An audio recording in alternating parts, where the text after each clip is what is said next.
Ladies and gentlemen, oh my gosh. This is great. I think this is really perfect how from what we were talking Right. about. Okay, so I'm getting my shit together here. My guest is Michael Manring, and I'm playing something while I'm cutting and pasting from his album Small Moments, and this is called Tetrahedron. Tetrahedron?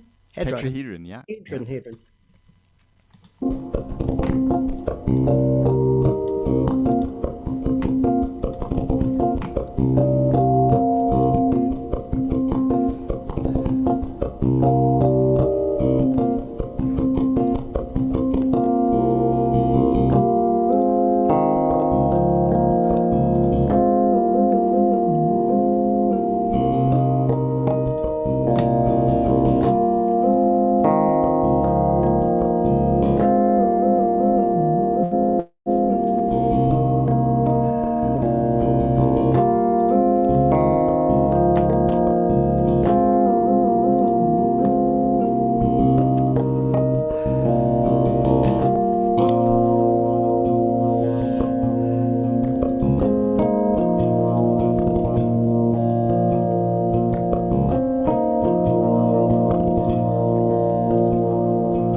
beautiful. Wow.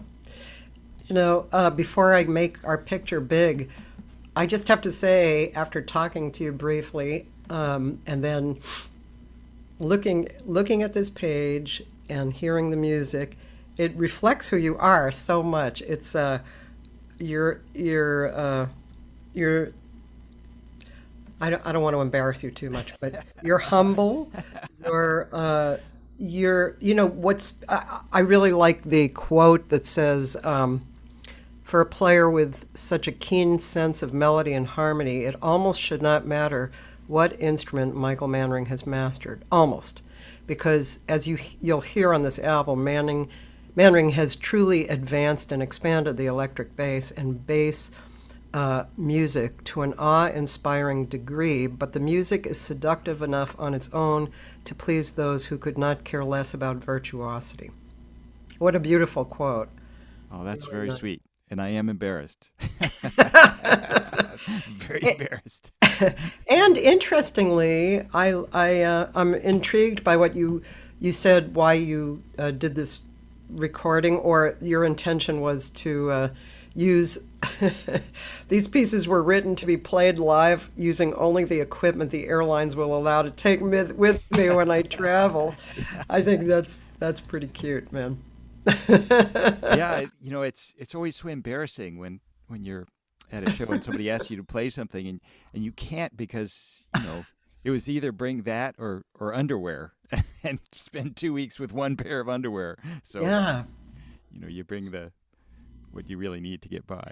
That's interesting. I one time I asked my girlfriend, who's been, she's been very successful, over the last bunch of years, and she has these great arrangements. I said, "What's the greatest thing about this whole thing?" And she said, "I have great arrangements." And I said, "Well, what's the worst?" She said, "I have great arrangements." Because you can't just travel everywhere and, Right. give the charts to somebody, Right. you know? Yeah. Yeah. Yeah. Yeah. It is kind of a classic conundrum in music, right? Yeah. It's it's always nice to have something really complex that really kind of stands out, but then it just makes life so difficult. Yeah. And a lot of really innovative artists find ways to bridge that gap. It's always inspiring when somebody's able to do that. Yeah, well, it's interesting hearing you say that because I mean, I would imagine that you have because well, and maybe in your perspective, you don't see it as bridging a gap, but what, let's see, how do I say this in words?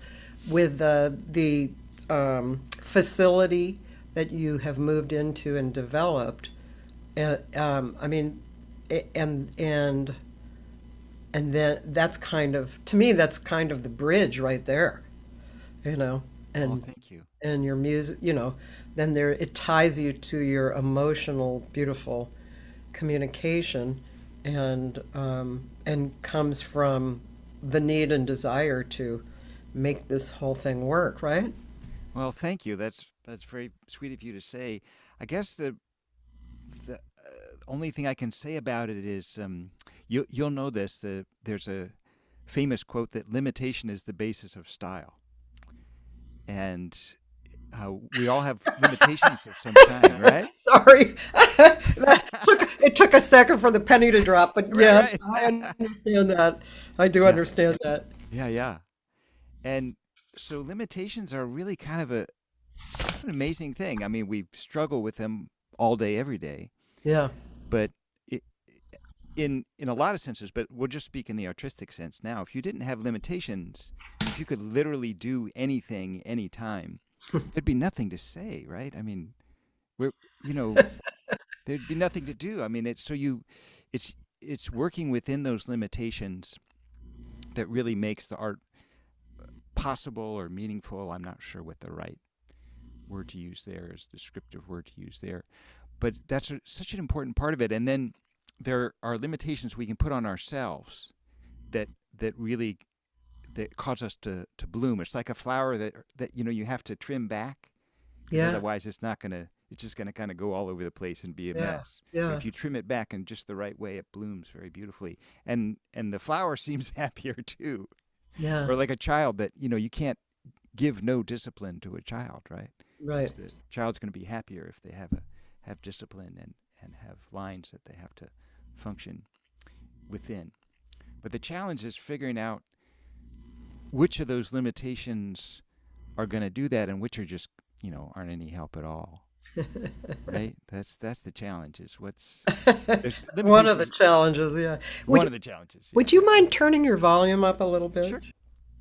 Yeah. It's definitely a wicked web we have going. Of life and lessons and learning. And I mean, what you just mentioned are really authentic lessons, and they apply to lots of things, not just exactly what we're talking about. But it's pretty mind blowing. Yeah, that's the interesting thing. We were having such a nice discussion before we started, and we jumped in the deep end of the pool right away, which is Yeah. which is what I love. Me too. And and it is true. I mean, art. I mean, the whole function of the arts, right, is they have to be so like intrinsic to everything in life. So they have to connect to everything. Otherwise, it wouldn't have the meaning that it does. So there's always these connections that go this way and that way, and that's the way it's supposed to be. Yeah, I love the word intrinsic. You know, it's it's so deep. It's deep and subtle. Intrinsic, right? Yeah, yeah, you're right. It is a good concept, and to me, that the word intrinsic applied to music, I think, is is really effective, Yeah, right? Because I mean, music is so intrinsic to yeah, who we are, to being human. It's most, I suppose, experts, probably anthropologists, would say that the thing that probably most makes us human is language. Because now we used to think it was tool making. Actually, when I was a kid, people would say that. But we've since seen all kinds of animals use tools. But we always kind of have felt that language is what we have that really defines being human. But I'm not sure that music isn't the supportive layer that's under that, because I would bet that when when Homo sapiens was really just starting to function, yeah, we were making sounds yeah, mostly with our voices, but pretty quickly on other things too, and we had emotional reactions to those sounds. yeah, And that sounds to me more like music than language. That's what that sounds like to me. Maybe not, but that's I would say that's a better definition, a close definition of music, is this sound that has emotional, spiritual, social resonances within us. And then language kind of slowly, I would think, distilled out of that as a yeah, way of just being more specific, just being able to communicate with more specificity about, you go over there, as opposed to, this is what it feels like when I see the sunrise or something, which is less, I guess, specific. All these words, it's hard to get. yeah. Well, words are so, you know, words are. ta- I'm sorry. Talk about. I mean, this is stuff I've been thinking about. But talk about going deep. Words. I mean, words are a reflection. Well, I can't. I'm trying to think of which book I was. I have like a lot of books by the side of my bed. Yeah, I So know, me too. and I don't know about you, but I kind of go from one book to another, just Yeah. depending on my mood. So I'm trying to think of where I remember this from. But anyway, like we are basically, God, this book was so good. I wish I could quote it and stuff directly, but we're basically what's the word? It is. Oh God, that word was so cool. What do you do when you take a wild dog and you make him into a tame dog? What's that word? You Domesticated? Yes. And this book said, we are domesticated. And we are, like, as soon as we're born, they Yeah. start domesticating us. Yeah. Yeah. And we start agreeing to the lineage of the domestication agreements. Right. And yeah, yeah. And words are definitely powerful in that way, you Yeah. know? And I'm really trying to be to change my awareness about words, Yeah. and be careful about taking them and taking them personally, or Oh yeah. Yeah. Yeah. lots of stuff. It's just, yeah, words are really, and in fact, that kind of spills over to singing. And you were saying that you, I think we were talking about this before, that you love singers and you're impressed by singers. And the one thing when I hear a singer, the thing that impresses me the most is if they're phrasing honestly. Yeah. That's what impresses me the most. If their voice is kind of Yeah. shitty or something, I almost don't care. Yeah. As long as they're phrasing great. Yeah. Yeah. Yeah. I love that. I love that. And I think that's true for all instruments, really. I mean, voice, Yeah, voice is kind of the primary instrument. yeah. So, yeah. Yeah, no, it's fascinating. Regarding words, you know what's really trippy to me is that we think in words.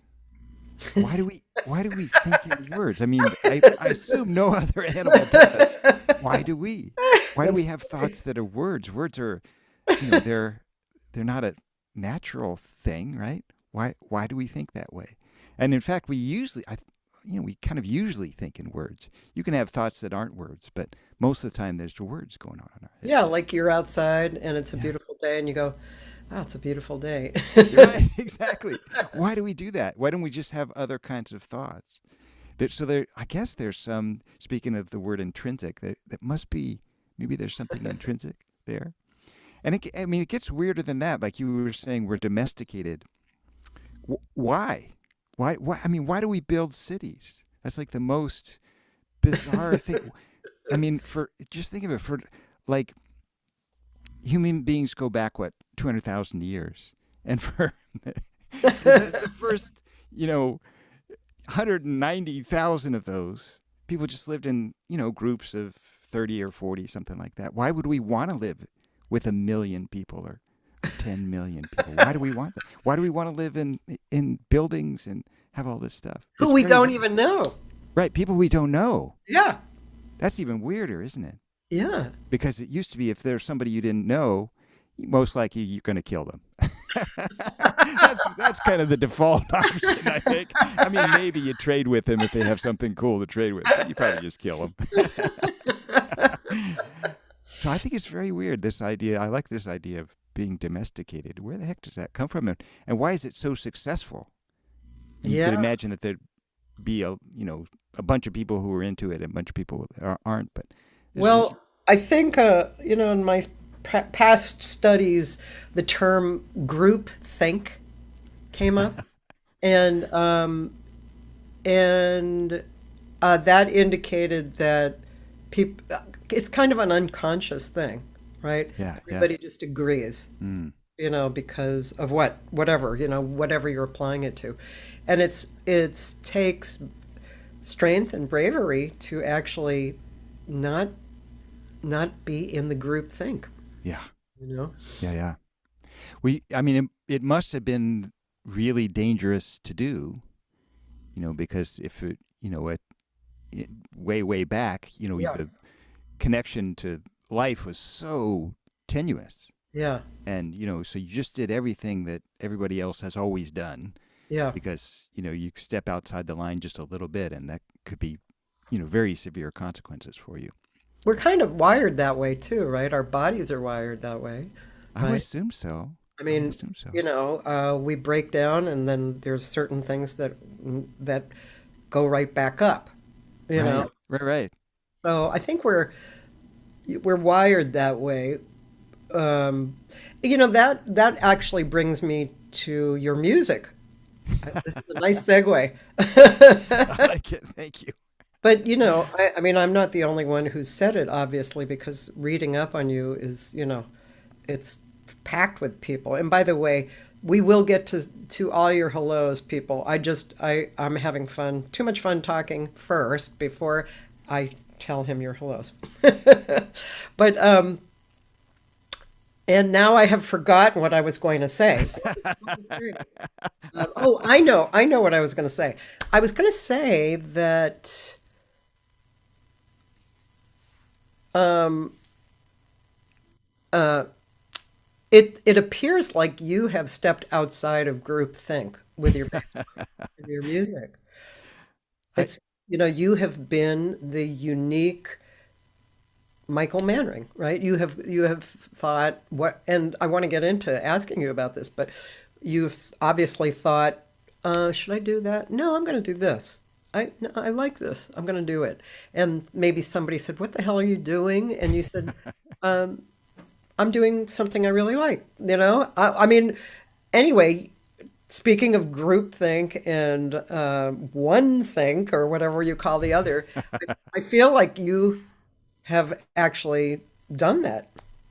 Well, thank you. I'd like to deny that I am that way, but I don't think I can get away with it because that's definitely what I do. Is I think, oh, everybody's doing this.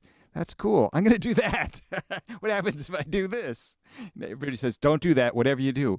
Huh? What happens if I do? Now I have to do it. Was that a kid thing for you? Were you like that when you were a kid? It Yeah. I mean, it's sounds kind like a of kid thing. yeah. It's kind of an odd combination of in most of my life, I'm very conformist. Oh, really? Yeah, yeah, in most of Uh, my life. But there's part of me that somebody says, you know, this is the way it is, and I just go, mm-mm, I'm not buying that. But it's kind of way back in there. Most of my life, I'm just as boring as could possibly be. But yeah, with music and with the bass, it's like all I want to do is find out what's on the other side of the the town that everybody's afraid to go to or something that just everybody doesn't think you should go to. And yeah, my whole life people have been telling me, "Oh, don't do that. Don't do that." I'm like, this is what I want to do, and I'll accept the consequences. And I've tried to do that, tried to accept the consequences. But did yeah, you ever play straight with the bass? oh yeah, all the time, Oh, all you the did. time. I mean, when I started playing, when I was first a kid, and got into playing the bass, I thought, oh man, this is so cool. I love this so much, and tried doing all these things. And all my friends said, no, no, no, no, no. That's not what you do with a bass. That's, you know, the bass is, it's for doing this. And I thought, that's awesome. I love doing that. But, I couldn't not do other things. And that's, the nice thing about music is you can do both, right? You can Yeah, totally conform, and that's so much fun. Or, you can just throw the rule book out the window and see what happens. In yeah. other parts of life, you really can't do that. I mean, I never try to be creative when I'm driving. Good. I'm like the world's most boring driver. That's good. I always think about that regarding living and traveling. When I was younger, and let's see, I've been married now 20 years to my second husband, and my first husband was 17 years, and then I had a little bit of time off.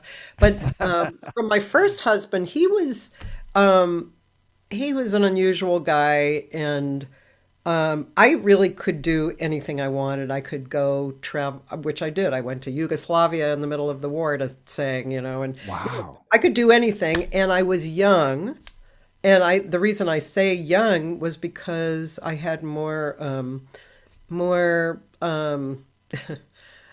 like, oh yeah, I'll do that. Right. You know, my girlfriend and I were talking about that yesterday. Like when she was young, she took ten months to travel to Brazil with a guy who was a friend of her sister's.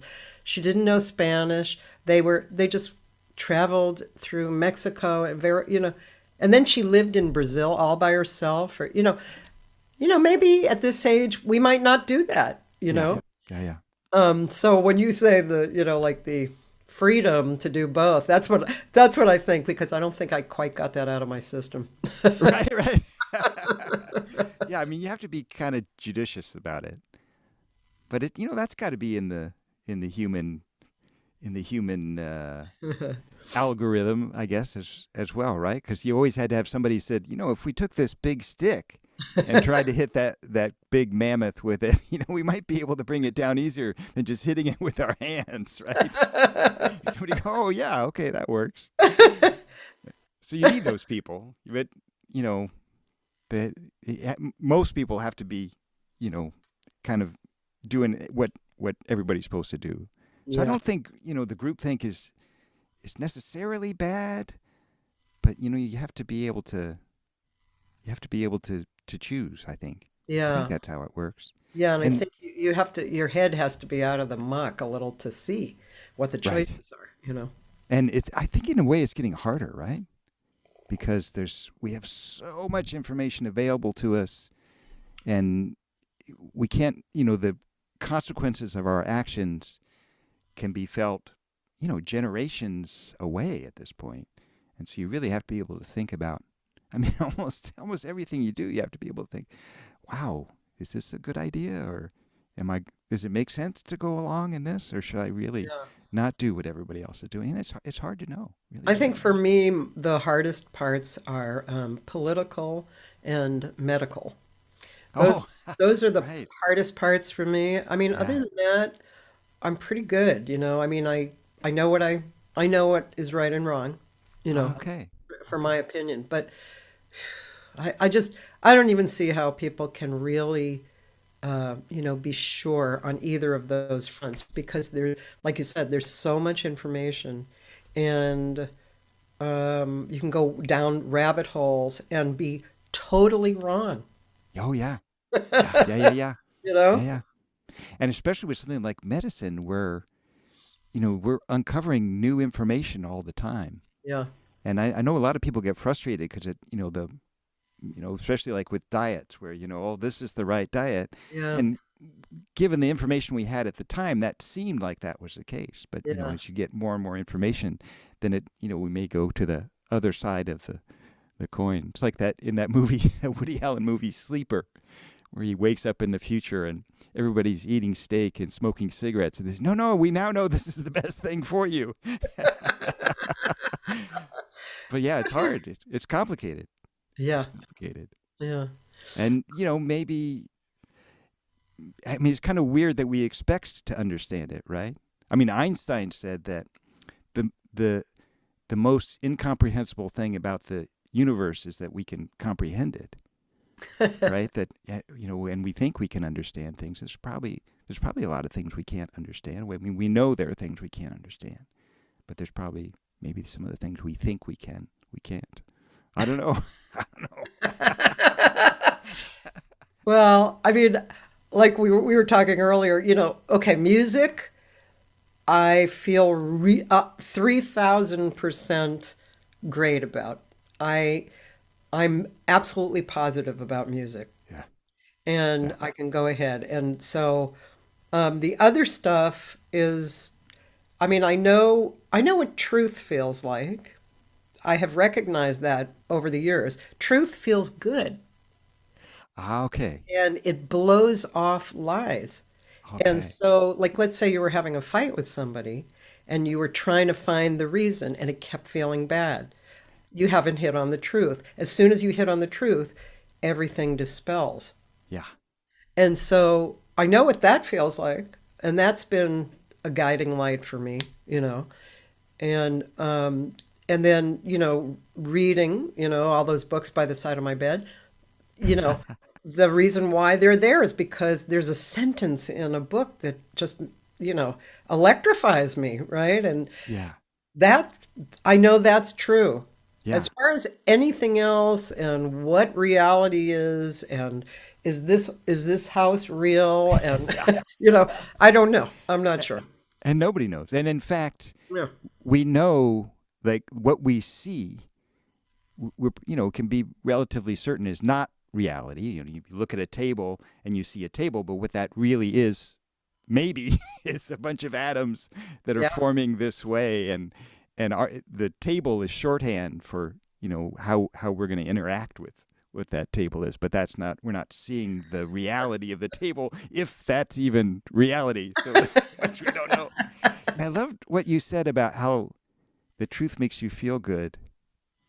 It makes me think of this idea that often kind of blows me away, that we spend all our time in our conscious mind, but the subconscious, unconscious mind is always there doing stuff, and it's always doing so much more than my conscious mind. I always think about this when I'm trying to do, like, I don't try to do multitasking too much, but I will often try to do like a really simple multitasking, like open the mail while I feed the dog or something like that, and often really struggle. And I think, while I'm doing this, my subconscious mind is regulating my heart rate and allowing my digestion to work just so, and processing memories from 10 years ago, and preparing my body for the diurnal rhythm in the in the day, and just this huge, massive stuff that if my conscious mind was in control of that, I would just fail within seconds.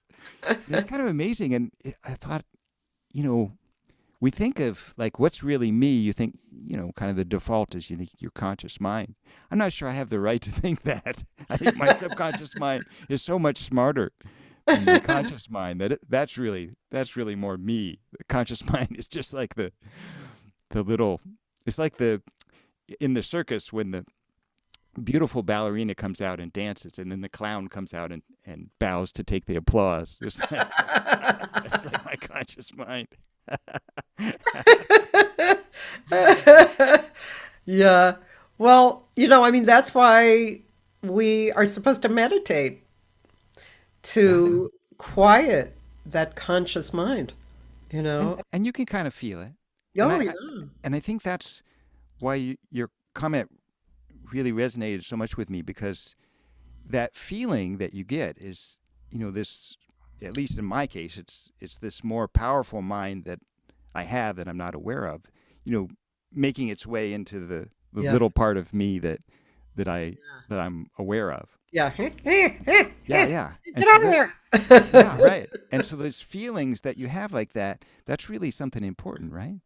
It's kind of sometimes there's a tendency to want to dismiss those things, but Yeah. it's kind of all we have in a way, is those feelings and perceptions. Yeah. And And you what just, about getting to the place where in either at home recording or performance, what about getting to that magical universe that all is well and we're creative and it's perfect? What about getting there? yeah. I mean, that's kind of what it's all about, right? Yeah. It's so funny, and music is great for this. In fact, I don't know anything that's as good for this as music. I'm sure there are things, but music is really good. It's really There's a real tendency to get very technical about music, because Yeah. you can get very technical about music, and it's fascinating. I mean, and it just goes on forever. I mean, it's just like, wow, there's just so much to understand and so much to know intellectually, technically about music.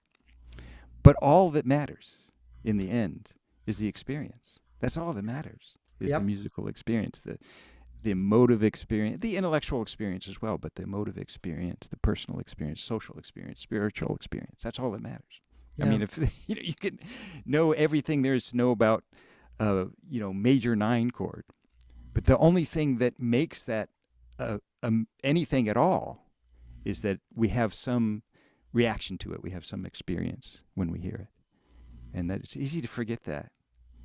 But you can't forget that in music, right? Music will never let you forget that, because you can have you know a, some kind of technical idea that really seems like it ought to be amazing, and then your experience of it when you actually get to produce it is like underwhelming, and so you always have to go back to that. Well, that's the only thing that matters, is that Yeah. experiential part of it.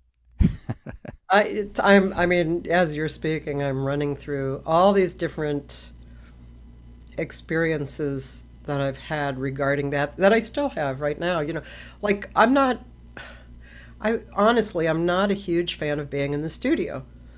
I find it difficult to ignore the listening of the quality of the sound and all of that kind of stuff, and just do the emotion, and the connection. I mean, that's the challenge, and that's what I go for. But it's not my favorite. It's not my favorite experience.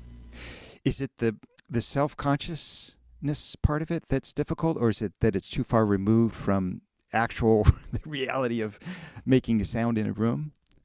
Um, I think it's I think it's a self-conscious thing. Like one of my favorite records I've made, in the moment, was more of a recent one with guitarist Larry Coons Oh, and fantastic! pianist Josh Nelson. Wonderful. And we have a beautiful relationship, friend wise and musical wise. And when we got together, it was even in the studio for me. It was easy, and it was easy to reach the specialness. Yeah. You know, that's what I would like every project to do, but for various reasons. I mean, I hope that I've, pretty much accomplished that, but I just find being in the studio, it's more uncomfortable for me than just being live. Like if you and I were playing live together, it would be great, Yeah, just, absolutely. free and, giving and taking and having fun and in the moment. And Yeah. I mean, that kind of thing captured in the studio, fine. Yeah. But like the overdubbing and oh god, oh my Yeah, god, it's so far removed, and it's interesting now that you know playing this instrument. I hardly go into studios very often. One out of every 20 sessions is actually in a studio. So I oh have to do all my own engineering, and I have to switch modes. yeah, Because when I'm doing all this button pushing, I enjoy it, but then then I sit down to play it. It's like no, I have to restructure my whole way of thinking. Yeah, and it's fascinating. The self consciousness part of it is really interesting in music. That's one of the many things I love about music. It's uh, you're and you're right that performing. There's a self consciousness in performing, but the one in the studio is a different one, and you could be more comfortable with one or the other. I think some people are, but I it's always the case, right? That the more self-conscious you are, the worse the music is. I don't think it ever fails. isn't And so that weird? it's That's so the weird. weirdest thing. Yeah, It's best when you're just not even there. you don't It's not care. even, yeah. Yeah, And isn't that funny? yeah, Because and everything about performing and recording is kind of designed to make you feel self-conscious. So it's kind of a struggle. yeah. In recording, I had a mentor who really helped me with that. Um, Early on, for my first, the guy that produced my first record, Bobby Reed, amazing musician, played with Bruce Hornsby for years, Huh. and it was such a great experience because he hated everything. He hated everything. He hated everything he played. He hated everything I played. He hated everything everybody played. It was never good enough. Was never in tune enough. Was never in time enough. And that was. I know that sounds like it would be hell, but for me, it was really liberating because in a sense, at least in the way I like to think, I mean, this is just from a personal point of view, that he's right. We're never really making music as well as it needs to be made. Music is like you say, it's like a spiritual perfection, and Yeah, we're never going to get there. yeah, There's joy and beauty and meaning in trying, yeah, but in terms of what's the best you could do right now, it's you're just never going to get there. yeah. And for me, that was just so liberating to think it's not about me. It's not about me being badass. I'm never going to be badass. Especially me. Some people maybe get a lot closer to it than I do, but it's completely out of the question for me. So, you just play as well as you can and try to do the best you can, compose, Yeah. perform, interpret as best you can. And we we came up with a system for grading our performances. And I think the very best we could get was lousy. Went on from there to, sucks, really bad, cataclysmic, horrendous, and so, Oh my we'd say God. that, wow, that was really bad. Maybe we should keep that take. It was Oh my great. God. And that's just, I don't know, I found that really helped. I know it Gave wouldn't you be right for, freedom, right? yeah, it just Yeah. said, It doesn't get, matter. yeah, get your ego out of it, Yeah. just play. Just play and try to Yeah. play well. Try to play in tune, try to play in time, try to Yeah. play with good articulation, Yeah. and don't assume that music is going to make you badass, Yeah. because it really isn't. You can have the illusion that it is, but it's not really going to do that. That's funny, man. You remind me, speaking with you, you remind me of Ted Green. Are you familiar with him? Oh man, that's too big a compliment. I cannot accept that. Well, no, I mean personally. I mean, Ted and I Well, was personally, I can't accept it on that level either. I mean, musically, definitely not. But he was such a beautiful human being, and and he and I had like worked together in the old days, and then we worked together in the newer days. And I probably over his dead body, I actually put out something that was 3 o'clock pickup. okay. That was a live. Well, there was some. It was DVD and a CD. I'll have to share that with you. And he would have been so pissed that I did that because he was never good enough. yeah, But he was such. But he was. He's very much. I feel like you guys were kindred spirits too. Very humble and interested in the beautiful music that could be created, and supporting that. Everything was towards that and kind. You're very kind. well, thank you. That I mean that's way too nice things to say. I mean, Ted was like so amazing. I mean, he was really. I mean, you can kind of say he was the best ever at what he was doing. He was just Yeah. astonishing and so beautiful. Oh my Yeah. God! And just to this day, just never cease to be amazed by hearing him play. We had gone way too soon. Yeah. Gone way too soon. Yeah. What a sweetie pie. But maybe there's something to that. I mean, Pat Metheny says that. He says there's one thing that all great musicians share, and that's that they never feel like they're good enough. They're always trying harder and harder, and you know, and that's kind of true. There's this great story about Michael Brecker. A lot of people feel that Michael Brecker was the greatest saxophone player of his generation. Some people think he was the greatest ever. Yeah. And he was studying till he died. He studied he had a saxophone teacher I till he just got died. his book. Oh, great. Read the book Awesome. about him. Yeah. Yeah, yeah, yeah. Yeah. Awesome. Yeah, it's so Um, interesting. I think I'm going to say hello from several people here because if I don't, then it's just going to keep going and going. So just here's people. Some you'll know, some you won't. George Mano, you must know him. I don't think so. Do I know Okay, he George? said hi. Oh, And hi, Taylor George. Hatch, who's a guitarist, he says hello. Oh, hello. Armando Eric Rees, right? Oh, yeah, yeah. I know him from Joyce Austin. Glasgow. My friend Dan Davila, who I think led me to you originally. Oh, thank He's you, Dan. oh he posted you playing four basses. Oh, okay. Interesting. I'm gonna Well, have to look at that one. we were talking about taking the other road that nobody else is taking.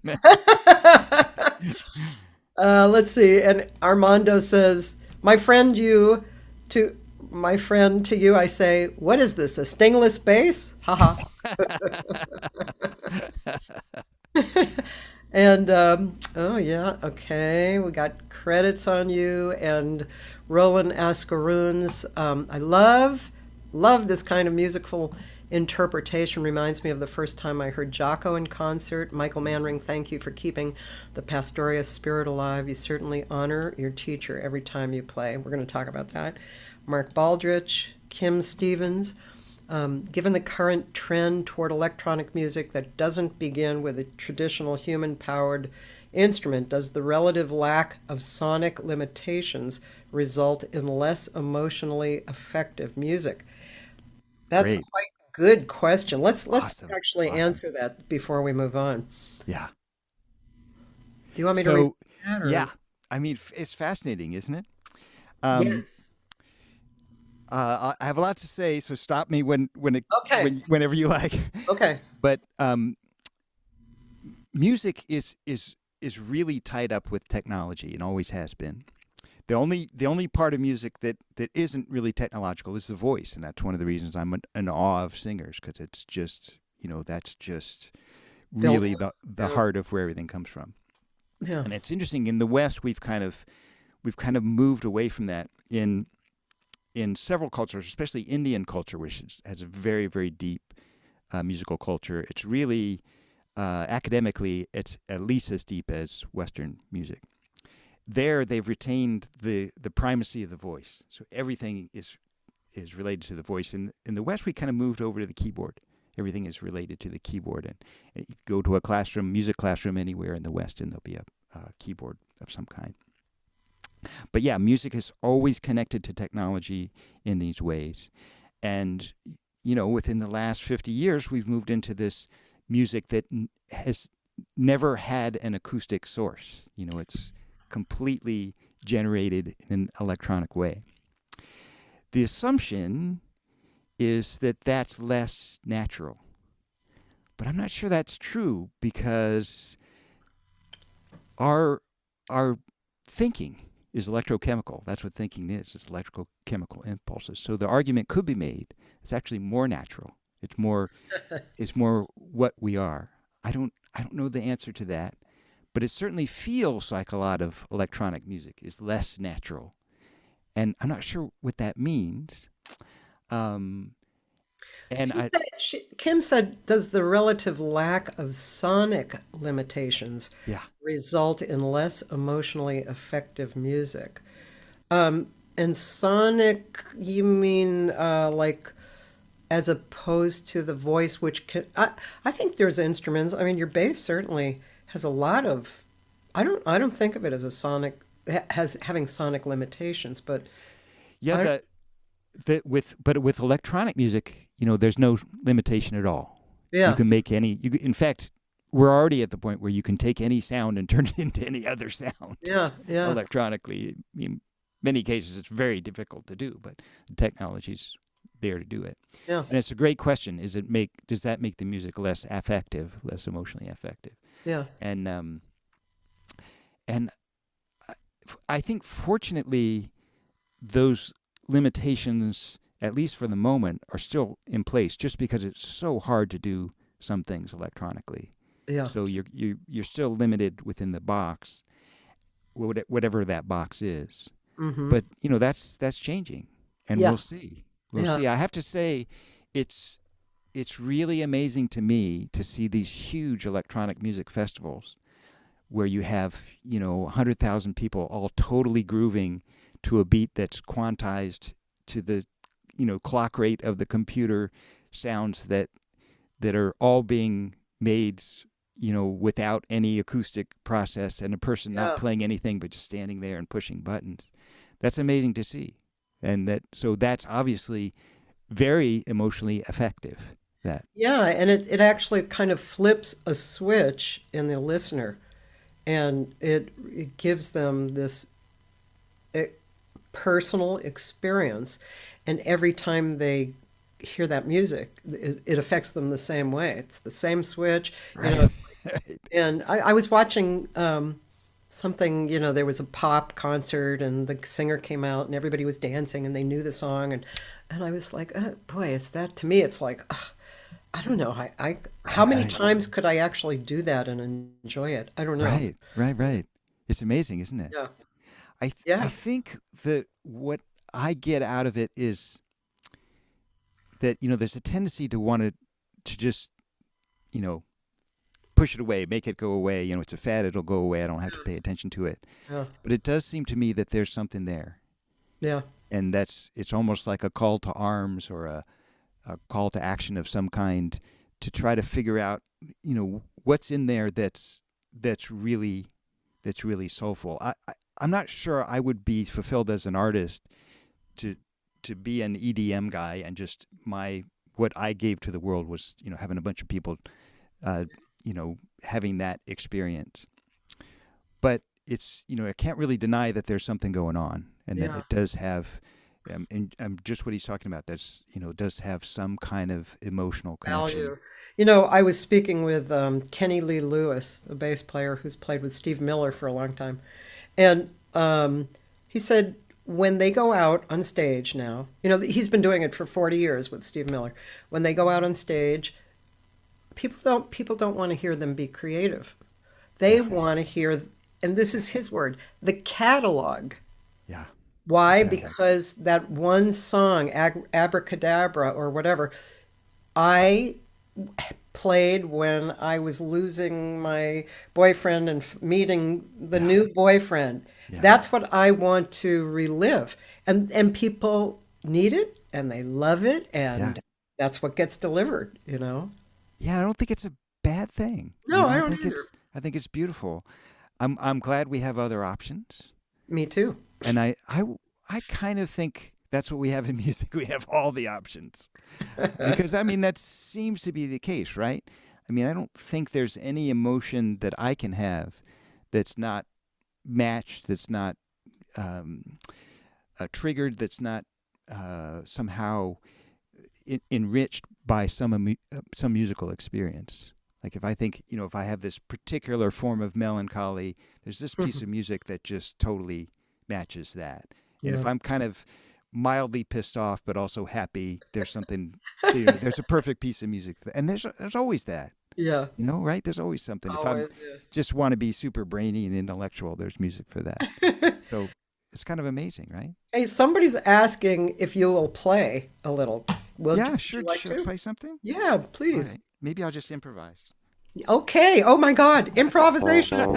Speaking of not playing the catalog, you can hear okay?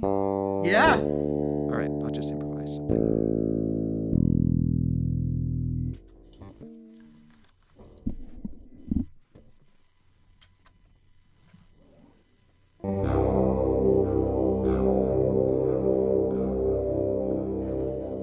Wow.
Michael,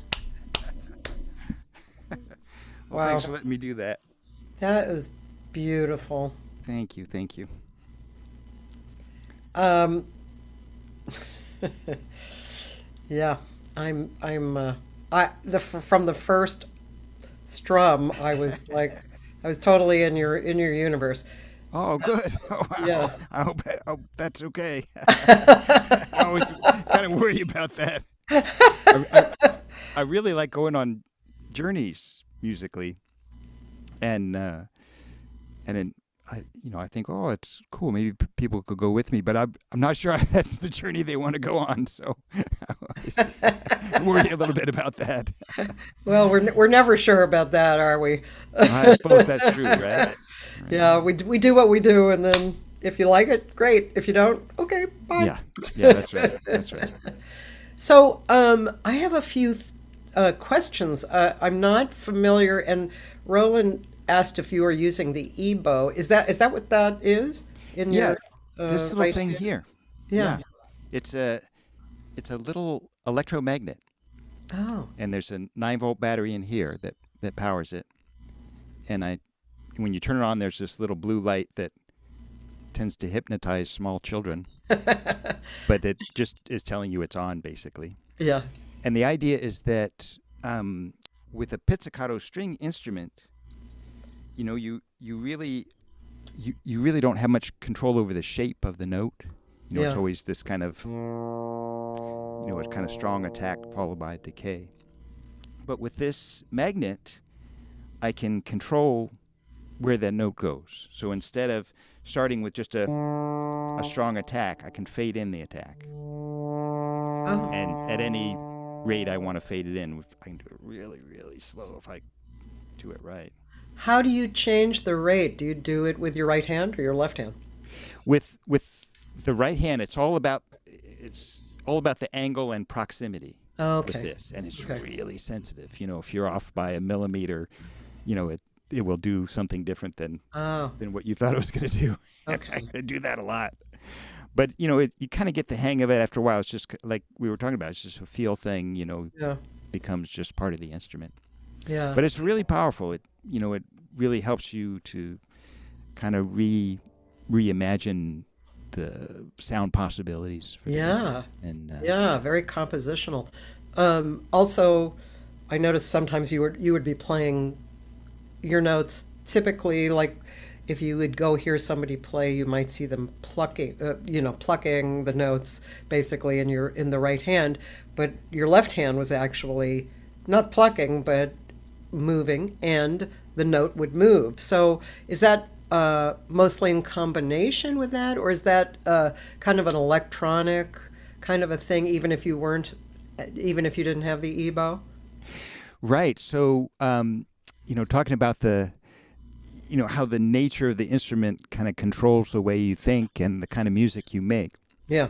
And yeah, with this instrument, it's really very easy to make a sound with one hand alone, whether it's this hand or this hand, or making a single sound with both hands. And it's two different things. So if I'm just making a sound, playing this note this way, you can hear as a very kind of raspy Yeah. percussiveness to it. Whereas if I play it this way, it can be pretty kind of soft and have a little bit of bloom to it. Yeah. And so that's just a color difference you can use. There's a whole bunch of things that come into play because of that, and it's just becomes part of the sound palette that you can draw from and see what you can do with it. Yeah. Um, okay, so I have to ask about Jocko, and was uh, was this literally like you met Jocko, you heard Jocko, you met Jocko, you learned from Jocko? Was that the kind of thing that happened with Jocko? Yeah, Jocko was my hero when I Yeah. was a young guy. I mean, you know, just my whole universe kind of revolved around him, and I was kind of obsessed, really, with him and his playing. And lived in New York City as a young man, and was your basic starving artist. And he was there most of the time in those days, and playing a lot of small places. Yeah. And so I would go see him whenever I could afford it, which was not that often. But I would often see him, and there'd be 10 people there. And so when they took a break, I would come over to him and pester him with all the questions I could. It was terrifying to do, but it was not something I could afford to pass up. When your hero's right there. And he said, you should just come around and we'll do official lessons. And I said, absolutely. And so I would go and study with him whenever whenever it was possible and I could afford that as well. But it was challenging because he was really, really ill at that point. Mm. He was bipolar, and he refused to. Was one of those people who refused to follow any medical advice for that at all, and said self-medicated a lot. And so he was kind of in a very bad way. Yeah. So it was a strange experience because of that. It was, I felt incredibly lucky and had billions of questions I wanted to ask him. At the same time, it was really hard to be around him because he was just self-destructing so hard. Mm. Kind of amazing that he lived as long as he did. It's just watching what he would go through in a day, just be heartrending. Uh, So yeah. so yeah, I remember when I was in, I guess it was in the 70s that I heard Jocko, and um, yeah, I was all that music, Jocko, Weather Report, all that stuff, Bob Moses, that really caught my ear and expanded my my mind. Yeah. Yeah. Yeah. So wonderful that it could. In fact, you might like this little image that I give my students, which I got from actually that music. So I always tell my students, okay, you're in the band. Everybody has an elastic band. Everybody's holding one end of the elastic band. The other end of everybody's elastic band is around this pen, and this pen indicates the time. Oh, great. And so everybody's connected to that, but you can do whatever you want, but you have to, this is time in the song, Yeah. and that's what I got from Weather Report because it was like, wow. And as a matter of fact, one time Peter Erskine told me when he first got in the band, he had just come from Stan Kenton. Right. So, of course, you kind of copy people's rhythms and stuff, right? Yeah. Yeah. Yeah. Somebody does bop up, and you do that, and it's cool. Yeah. And so he and Joe Zawinul were standing listening back to some black market or something, and there was something that happened, and Peter was like real, yeah. And Joe said, "Too bad you had to do that." I love that. And Peter said he like crumbled. It was like, oh my God. And then, of course, he was still in the band, but Yeah. you can imagine. That's awesome. That's awesome. Yeah. Yeah, that music really was very mind expanding. It came from an interesting place and was important to a lot of us, I think. And I Yeah. love what this image you have about the everybody holding the elastic band. Yeah. Time is such a strange thing. It's another one of those things about music that's so mysterious and deep and where's Yes. it coming from and how does it work? And the, it is funny because like so many of these things, there's an intellectual part of it. So there's a part of it that's kind of objective in a way, being in time is sort of objective, but then there's a part Yeah. that isn't. Yeah. And it's really strange. It's kind of how do you know which is which? Well, you just feel it, and maybe that's your subconscious mind telling you. I mean, it's kind of interesting, right? Yeah. All these I things. I agree. Time is deep, man. Really It's very deep. deep. It's very Yeah. deep. I'm always amazed by it because of that. This kind of ratio it has is not describing it very well, but this kind of weird ratio it has of being subjective and objective. It always seems to me like when people talk about groove, you're basically talking about two things. It seems to me that like about 85% of the time you're talking about two things. You're talking about accuracy, Yeah. and then you're talking about articulation. And 85% of the time, if something is accurate and it's well articulated, and of course, what does that mean? That's pretty complicated. There's objective and subjective aspects to articulation as well. But Yes. that's kind of what groove is. And then there's this other times where it's the rhythm is not really accurate, or maybe it is on a higher level, and it just grooves like mad. And Yeah. maybe it grooves better than the one that is accurate. It's weird, right? Yeah. Yeah. Did you ever do you know this guy Malcolm Braff? No, I don't think so. He's amazing. He's a Swiss, I think, jazz pianist, and Hmm. he's really gone deep Uh, in rhythmic study. mm. And he really wants to understand swing, and and has some really interesting ideas about these things. And I think more than anybody I've come across, he's really kind of on the edge of some really interesting ideas about it. Oh. His thought about swing is that it's the rhythmic version of tempering. So the tempered system. Oh boy, now I've dug my hole. Yeah. Okay. Woo. Trying to do this briefly, but if you want to know more, I could go on for hours. Unfortunately, I try not to do that. But the way notes are tuned on a piano in Western music is not really natural. I guess we'll say it's a lot more complex. I can show you if you like, but it's a lot more complex than it could be. How can you show me? Okay, yeah, I'll show you. Okay. So, if I play these two notes together, make sure I'm definitely in tune for this one.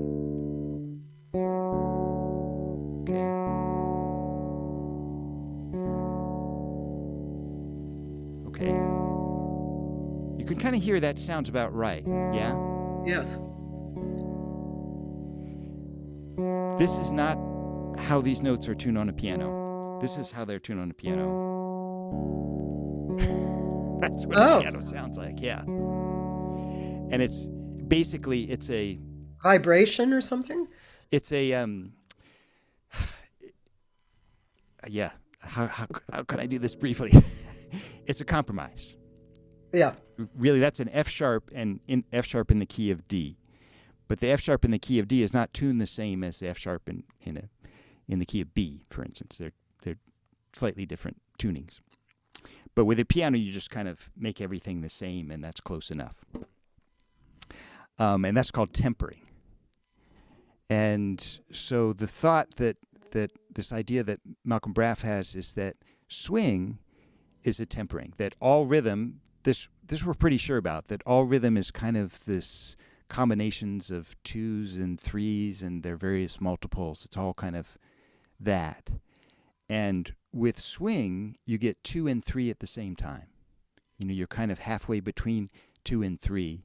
And so it opens up other possibilities, other experiences, because of having both identities going on at the same time. It's a really interesting idea. That's very cool. Yeah.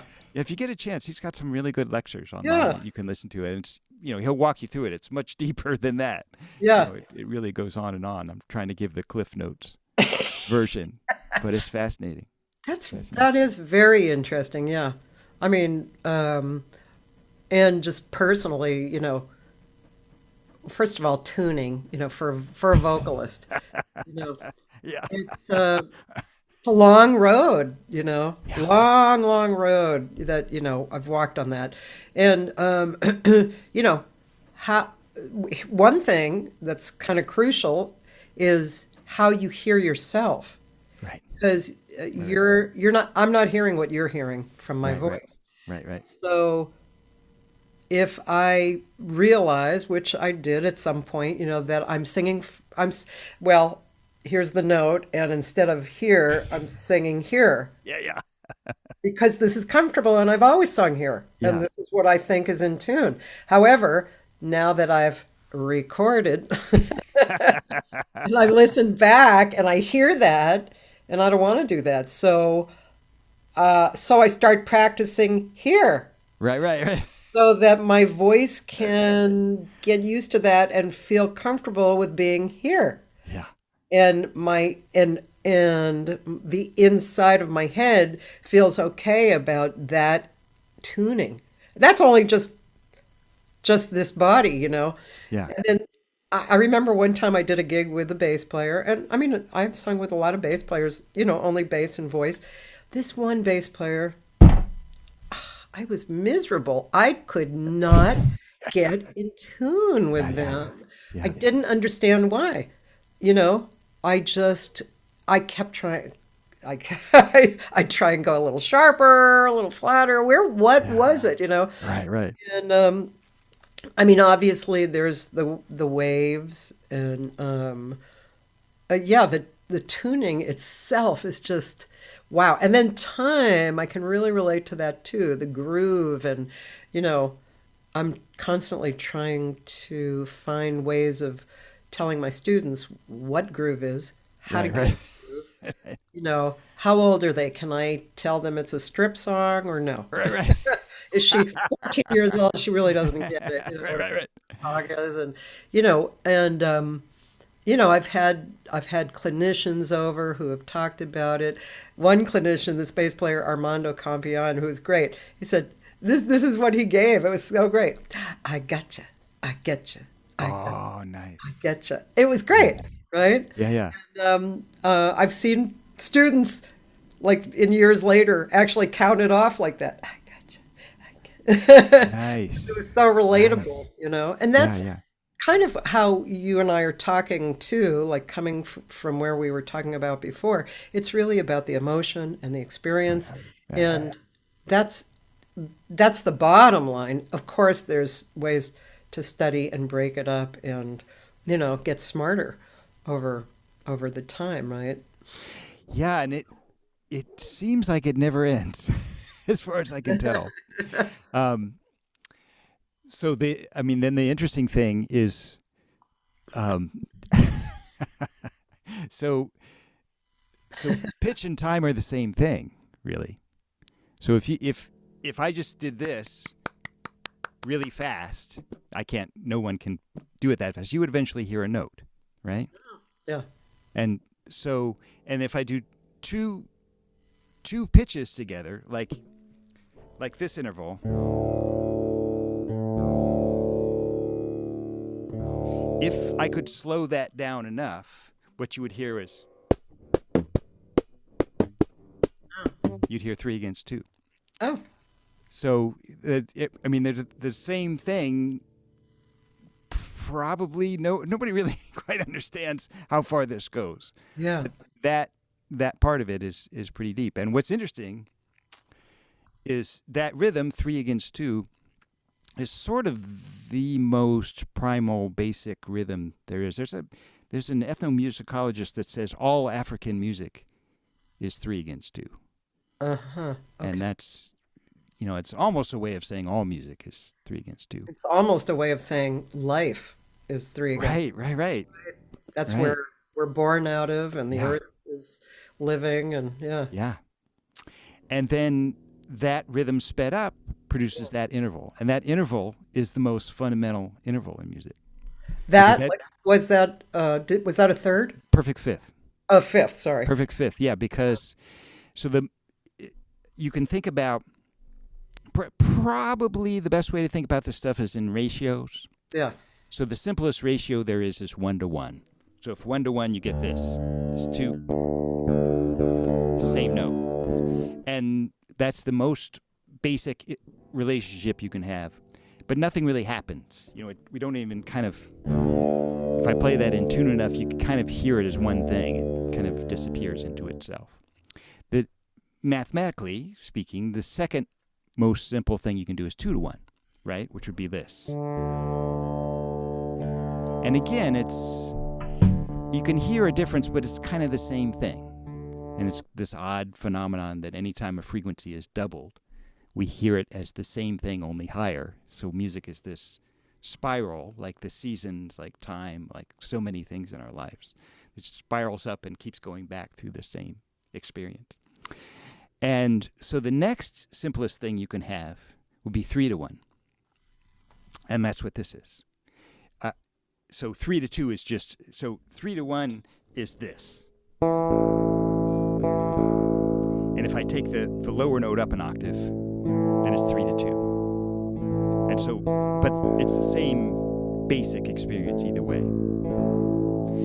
And so that's the simplest relationship you can have. And so that musical relationship kind of explains, in a way, it kind of explains a lot of everything else that happens to music. So there's a way of understanding harmony through just that relationship, what we call a perfect fifth. For instance, you take a perfect fifth, take the perfect fifth of that fifth, take the perfect fifth of that fifth. You do that 5 times, you end up with a pentatonic scale. You do it 7 times, you end up with a Lydian scale, which is one of the modes of the major scale. Yeah. You do it 12 times, you end up with all 12 notes. So those two things, the 3 against 2 rhythm and the perfect fifth, really are the same thing. One's faster, one's slower. And they're both kind of the basis for almost everything. I mean, it's kind of hard to say. But yeah, there are these odd connections in there. Now, And is this let's see, what I want to ask you, is this something that you have thought a lot about regarding playing your music? I mean, have you dived deeply into this and actually manifested it in your music? yeah, I try to. It's one of the things. Well, Jesus, I really don't want to go on too long and bore you, but bass, as it turns out, is a really good vehicle for exploring this kind of stuff. Oh, okay. Um, and Because of voices, because of the harmonic couple, sound yeah, waves that come off. yes, Yeah. Okay. yeah, Yeah. for a couple of reasons. And actually, I would love to know from your perspective. Have you ever done any overtone singing? I have never, but I've Yeah, definitely heard it. Yes. yeah. I'm just wondering how far people can go with overtones and overtone singing. I'm not sure, but Yeah. um, let's see. Yeah, I'm not really sure. Just a group that comes to mind. I don't know if they per se use overtones, but I think they do. Is Daka Braka?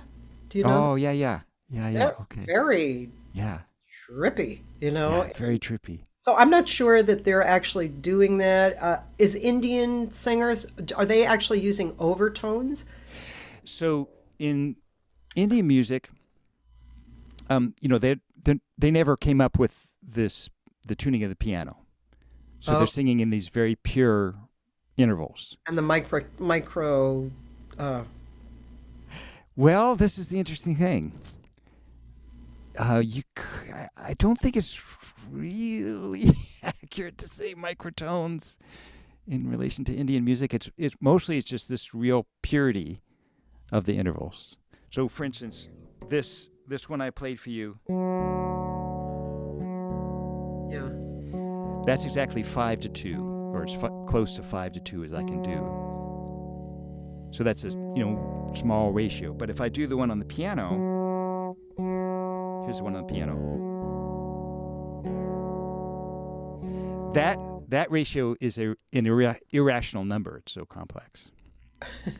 So, in Indian music, they're just defaulting to these very simple ratios, not necessarily thinking about it mathematically, but just because, as you heard, the simpler ratio feels more relaxed or feels more centered or something. Yeah. Neither is better. The irrational one Yeah. is perfectly fine, but the simple 5/2 is a little bit more. I don't want to try to come up with descriptive words for it, but you Yeah. can Yeah. feel there's an experiential difference. Is the point. Yeah. And yeah, in Indian music, they're always defaulting to the simpler ratios, um, but they're using a fantastic amount of melodic detail that we don't tend to do in the West. I mean, it's just ridiculous, that. So they want, and literally, if you don't sing it this way, you're not singing it right. You're not singing the correct raga unless you do this. You have to start from, say, the flat seventh, and sing up to the major third from there. But you have to do it in this very particular way, and each of those the notes you pass through has to be the right pitch, and it has to be held for the right time until you get to that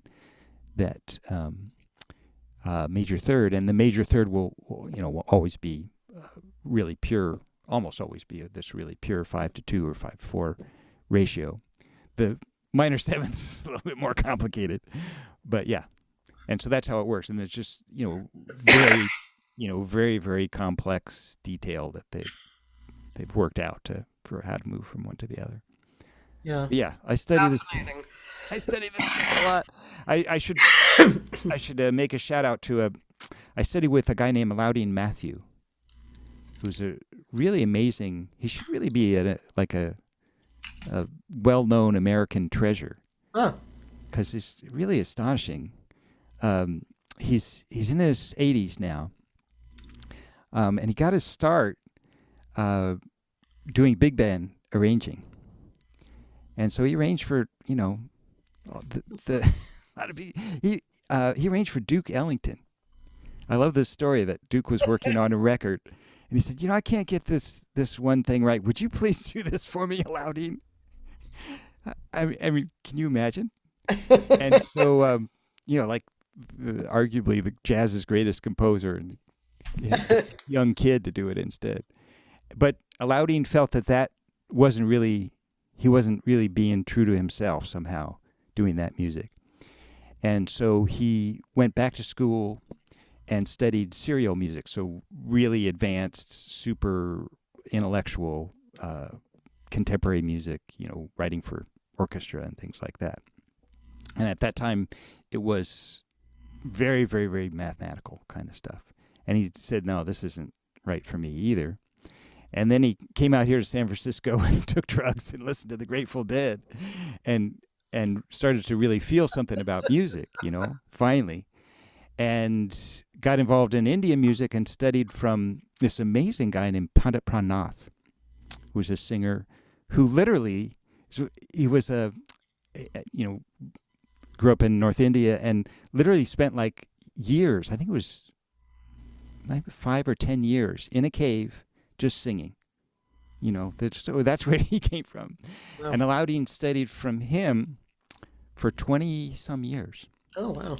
And I asked Alaudin early on, I said, well, what are all the different subjects you studied with Pandit Pranath? And he said, we just worked on intonation. That's all we worked on. Wow. So it goes pretty deep. And Alaudin has an amazing book about all this stuff. Oh, really? I don't share it with a lot of my students because it's completely impractical for what they're doing. But if you want to kind of understand where everything comes from, we think, and how these things are related, and how how these different notes make us feel, and really get deep into that. It's good for that. It's all singing. That's interesting. And could you spell his name? Yeah, Alaudin, Allaudin, and his last name is Matthew with the French spelling, Mathieu. And he's written a lot of really interesting books on music, but this really big one that we call the Bible, it's called The Harmonic Experience. And so I've definitely have tried to apply a lot of these ideas in my process of music. And it's one of the fun things about playing the bass is that you can explore some of these ideas, whereas on the piano it's a little there's a limitation there. Again, it's not necessarily a bad thing. Yeah. It's just that's where that is. That's a whole other little road. But yeah, I can see why. I mean, your bass is so open to you and for creativity. Yeah, it's amazing. It's really fun. And it allows you to think in these different ways. So like we were talking about, much of the time I'll think not in terms of, well, that's a D and that's an F sharp, instead I'll think that's a 5-2. Yeah. Because it helps you think, if you think in that way, that has some implications for the kind of music that you can make. And as I say, on a piano, it doesn't really work that way. Yeah. And it's so interesting for you as a singer, because when you sing really in tune with the piano, you're singing out of tune, but in tune, right? Now I don't feel so bad. Right. It's fascinating. But yeah, if you're into this stuff, that I would recommend the book. But it's huge. It's a massive book, and it's the deepest dive you can possibly make. Wow. I've been working on it for 20 years. Wow. Yeah. So I feel like I'm listening to you, and I'm sure we've only skimmed the surface of, talk and stuff. I feel like I'm like, I'm floating on a leaf in the middle of this pool that is that is like in your hands. The pool is in your hands, and I'm on this little leaf. Wow, nice. This is really cool. Oh, in my hands? Oh, I don't know Yeah, man, you God. about no, no. Now, No, I no. have to ask this question. So, over the years, were you playing straight music to have a living Oh, yeah. Yeah, yeah, until that's how. got to the point where I guess you, as an artist, you can make a living? Yeah, I've never had another job. I always just played. My first big gig was in a disco band. Okay. I on All the right. road playing All disco, right. and I always have. I've kind of shy away from mainstream commercial music Yeah. because I don't fit in very well in that world, and it returns the favor. It stays away from me, so that's fine. So Do it's you working with have you done jazz gigs too, like standards and that kind of stuff, or? that was really how I came up Mm, because and yeah, I don't want to make assumptions, but maybe you had the same experience when I came up. Playing standards was how you could make a living. yeah. You play for weddings and bar mitzvahs and at the Elks Lodge and all kinds of stuff. So that's what we did. Yeah. I don't think that's those things. I don't think anybody wants to hear Tea for Two at a wedding anymore. Not Uh, really. yeah. So he's waving Tea for Two and Girl from Ipanema. That's what you played, and so I came up in that world, but it went away um, after a while. At least in my world, it kind of went away, and so haven't done it in a long time. Where are you from? My dad was in the military, so we bounced around a little bit. Okay. Um, a little bit of Southern California, and then he got a job in the Pentagon, so we lived in Northern Virginia for a while too. Oh, okay. Yeah. Yeah. And do you live in LA? No, no, I'm a Bay Area guy. I live in Oh, okay. Oakland. Okay. Yeah, I know you've played down here, so I wasn't sure. yeah, In Oakland. Okay, cool. yeah. Um, and yeah, so what was uh obviously you were investigating for like when you were young. You started really getting into it, and that aspect of your playing was always present and always your path. So, was there a point? I'm just assuming the point you're at now is that you're making a living at being you and your creative genius here. Sorry for using those words, but and so there must have been a point where it became obvious that, hey, this is happening. I can do this. Is there a point? There was actually. There was, oddly enough, exactly what you described. I can remember driving in my car. I was just at the end of my block, and that whole up to then, I was about in my maybe 33 or something. That whole point up to then in my life, I'd just been terrified of that. What am I doing being a professional musician? It's so hard to make a living, and I suddenly realized, oh, I'm kind of been making a living. It's kind of a thing, and I'm not too worried about next year. I have to work my butt off, but this is kind of, oh, okay. So yeah, in a sense, that did happen. But I still work really hard every day, and lately it's been a lot of recording because there aren't so many. Gigs they're coming back, but things are Yeah, kind of tenuous there. But every day I do somebody's project I'm working yeah, on. Yeah. yeah. So that's Um, and it's do you teach as well? I teach as well. Yeah, love it. Love all this stuff. I learn more than I teach. I Which know is it's nice, isn't it? it is cool. Yeah, Which it's really a good thing. and there's nothing better than one of the best things about having students. I like to take on students that are beginners as well because you forget all that stuff that happens when you first start, and rethinking it. I Yeah. find it's really helpful to go back to square one and Yeah. start rethinking all that stuff. Yeah. Armando wants to hear Enormous Room. Oh, yeah. Okay. Now, Should I, are you going to play it live? Should I go look for it on YouTube or something? Or uh, which do you prefer? me or him? I don't Either. know. I mean, if you want to play it, it's I think great. I can. It'll take me a minute to get in tune. Okay. More than a minute. I should not be facetious. In tune. Right. Okay. Right. And all that means. While you're speaking about that, I'm just going to say that, let's see. Oh, yeah, Joyce mentioned Mongolian throat singing. Yes, of course, that is definitely the Overtone series, right? Exactly. Yeah, Yeah. Those guys are just amazing, and they have several different forms of it. yeah, And it's in terms of intonation, that's a very interesting kind of bizarre world to yeah, be in.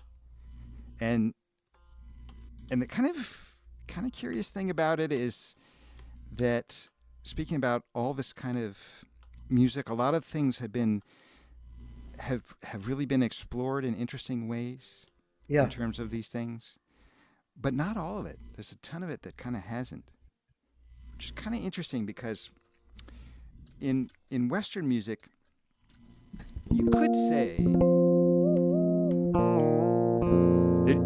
that Western music is really mostly about two things. The progress of Western music, say from the Renaissance to the 20th century, kind of about two things that no other music had or has, yeah, and that's form. So like these really elaborate forms with themes coming back and forth, and this voice is playing this voice transposed, and this is coming in retrograde, and this is inversion, and you have a sonata form with an exposition, and yeah, that's kind of unique to Western music, and that's kind of its thing. And the other thing is harmony. This idea of this particular tuning of the keyboard, and then all the different things you can do about that. And so you could say that Western music is this progress of form and harmony that took place, and the harmonic part of it is really over. I mean, in terms of there's not going to be nobody's going to play a new chord. All the chords have been played and used, right, and right. really kind of at Debussy, Claude Debussy was kind of the last person to kind of, what would you say, uh, discover or liberate or kind of make use of that last bit of a possible harmony. You could say other things too, but that's a way of looking at it. And so in that sense, it's really over, and we have to find something else to do. And then these various other kinds of music, they've been doing other things. And so there's all this stuff you can do with the crossover between them, the intersection of the Venn diagram between these various musics. And it's fascinating, all the stuff to do. So it's almost like we're starting over. I actually think it may be a little bold to say this, but I think this is probably the time of greatest musical possibility since the invention of the tempered keyboard. So since the 17th century, I think it probably is. Wow. Yeah. All right, I'll stop. I'll stop punting. I'll play.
beautiful. Thank you so much. This is the highest compliment I have, actually. It makes me want to sing. Oh man, I would love to do that. I would love to. I But would love when I hear somebody who really that's what my response is. Well, I My, mean but that's what it should be, right? I yeah. mean and I agree. That's, I mean, I don't deserve it, but that is the highest compliment. Yeah. That was so gorgeous. I have so much more I want to talk to you about, and I know we're at the end of our few hours, but one thing I would like to know because I'm not very educated when it comes to your bass. So when you're obviously changing something, but what are you changing up at the head? Yeah, I'm changing the tuning of the instrument. So again, talking about the structural aspects of what you're dealing with. We were talking about it in terms of limitation, but it can be a limitation or not. In terms of the bass, this was an instrument that was. It's not like a lot of other instruments. Like it's a fine, delicate flower work of art. It was invented to be thrown in the back of Woody and go play surf music. And so it's really, compared to other instruments, it's really pretty tough. Yeah, It's really pretty strong. So you can tune it to anything you want. I mean, you're going to break a string before you do damage to the instrument. yeah, And so when I realized that, I said, well, geez, I should be tuning this thing in lots of different ways. And so started down that path and just found that there was more and more to do. And the instrument is so stable. This one's a little more stable than most. You can change the tuning while you're playing, and the instrument, that won't bother the instrument. With a lot of instruments, like most guitars, if you were to lower, like in this case, I'm going down a fourth. So here's the tonic, here's the dominant. I see. Wow. And for a lot of instruments, if you did that, the other strings would go out of tune. But here, they don't move. And that's just the nature of the bass. So I just thought, well, this is something I could explore that you couldn't do on other instruments. And so I talked to people about making an instrument to do this, and I finally found this guy, Joe Zahn, here in the Bay Area, and we started working on this instrument that has these abilities to change tuning pretty radically, even while I'm playing. And he called it the Zahn Michael Manring Hyperbass. So Wow, that's a long name. I know, right? But that's the official designation of this instrument. Oh my Yeah, gosh. that's what I'm doing, and it just opens up a lot of different possibilities for what you can do. Are you doing something at the bottom too? Yeah, it has a double system, so I can change the tuning at either end, and again, there are implications about with the mechanics of how it works, of the kinds of things that sound good, basically. And here I Yeah. can change all four strings. Just everything went down a whole step, and now back up a whole step. Oh, Really simple and while it's ringing. yeah, yeah. And so It- that becomes then that capability makes that becomes part of the compositional process. So this particular movement of tuning from this tuning to that tuning becomes a thematic element in the form. yeah. Yeah. Um, Now, Dan, I forgot. Okay, so my friend Dan Davila, I remember now that he introduced me to you through the concert, or you're playing with Al Garcia and Christopher Garcia. Oh yeah, Yeah. yeah. What's the name of that place? Um, the one, Alvis. yeah, Elvis. Yeah, yeah, yeah. And he just asked if you could talk a little bit about the one song on the Alan Holdsworth, or one song on the Holdsworth tribute album with them. Oh yeah, that's just coming out. I think it just came Oh, out. yeah, We were invited to do a cover of an Alan Holdsworth song, yeah. and Alice, I mean, such a great musician. Both are. Al and Chris are amazing musicians, and so we decided to do an acoustic version of one of Alan Holdsworth's classic songs. Oh, And I mean, Al's kind of amazing. He figured it all out on an acoustic guitar, which is, I mean, it's not easy to play on any guitar, but he's got the whole thing figured out. I'm trying to remember the name of the tune. with instrumental music, you can hear everything about it, but you can't remember the damn name. Yeah, But yeah, yeah, it's a compilation that's just recently out. yeah. Yeah. How did you get to play with those guys, Al and Christopher? I met Christopher first years ago. Do you know, have you ever worked with him? No, I don't know Christopher. I know Al. Oh yeah. Well, that's good. You know Al. You should know Christopher too. Yeah. I met Christopher first because we got hired to. Uh, it was kind of interesting. We got hired to play with a guitar player, but it was a improv gig, all improv. Just go kind of gig, and we just really hit it off, and been playing together ever since. Christopher plays both drum set and tabla, and that's my kind of guy. So I've learned a lot from him. I'm constantly picking his brain about various aspects of what he knows. Time. Yeah, right, about time, and then trying to figure out how I can make use of it. But yeah, I'll be glad to introduce you guys if you have any interest. But yeah, Al's amazing, right? Yeah, Yeah, just wonderful. Great yeah, guy, great musician. Yeah. yeah. Great guy. Well, I feel like I could talk another few hours with you easily, but anyway, I want to thank you so much for giving me and us this time.